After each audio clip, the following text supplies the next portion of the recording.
Never has a country gone to such extraordinary lengths to remove the enemy's civilian population from harm's way. Yet faced with an absolutely clear-cut case of aggressor and victim, who do you think the United Nations Human Rights Council decided to condemn? Israel. A democracy legitimately defending itself against terror is morally hanged, drawn, and quartered, and given an unfair trial to boot.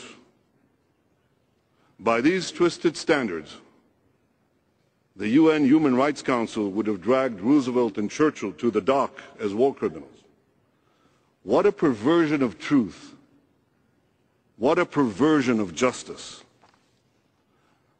Now, delegates of the United Nations and the governments whom you represent, you have a decision to make. Will you accept this farce?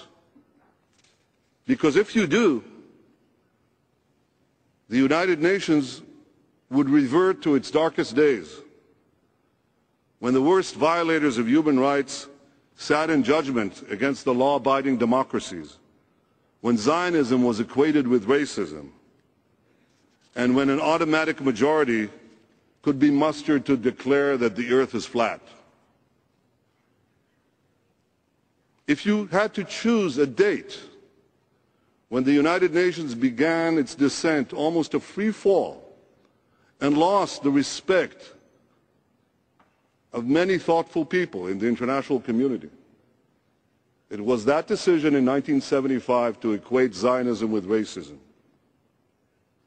Now this body has a choice to make. If it does not reject this biased report, it would vitiate itself. It would begin or re-begin the process of vitiating itself from its own relevance and importance. But it would do something else. It would send a message to the terrorists everywhere saying, terrorism pays. All you have to do is launch your attacks from densely populated areas and you will win immunity. And then a third thing. In condemning Israel, this body would also deal a mortal blow to peace. Let me explain why. When Israel left Gaza, many hoped that the missile attacks would stop. Others believed that even if they don't stop, at the very least, Israel would have made this gesture, extraordinary gesture for peace. But it would have international legitimacy to exercise its right of self-defense if peace failed. What legitimacy? What self-defense? The same UN that cheered Israel as we left Gaza, the same UN that promised to back our right of self-defense, now accuses us, my people, my country, of being war criminals. And for what? For acting responsibly in self-defense, for acting in a way that any country would act, with a restraint unmatched by many. What a travesty. Ladies and gentlemen, Israel justly defended itself against terror. This biased and unjust report provides a clear-cut test for all governments. Will you stand with Israel, or will you stand with the terrorists? We must know the answer to that question now. Now, not later. Because if Israel is again asked to take more risk for peace, we must know today that you will stand with us tomorrow. Only if we have the confidence that we can defend ourselves can we take further risks for peace.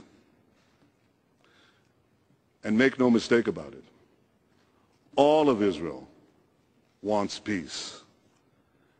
Anytime an Arab leader genuinely wanted peace with us, we made peace. We made peace with Egypt, led by Anwar Sadat. We made peace with Jordan, led by King Hussein. And if the Palestinians truly want peace, I and my government and my people will make peace. But we want a genuine peace, a defensible peace, a permanent peace. In 1947, this body voted to establish two states for two peoples, a Jewish state and an Arab state. The Jews accepted this resolution. The Arabs rejected it and invaded the embryonic Jewish state with the hopes of annihilating it. We asked the Palestinians to finally do what they refused to do for 62 years. Say yes to a Jewish state. As simple, as clear, as elementary as that.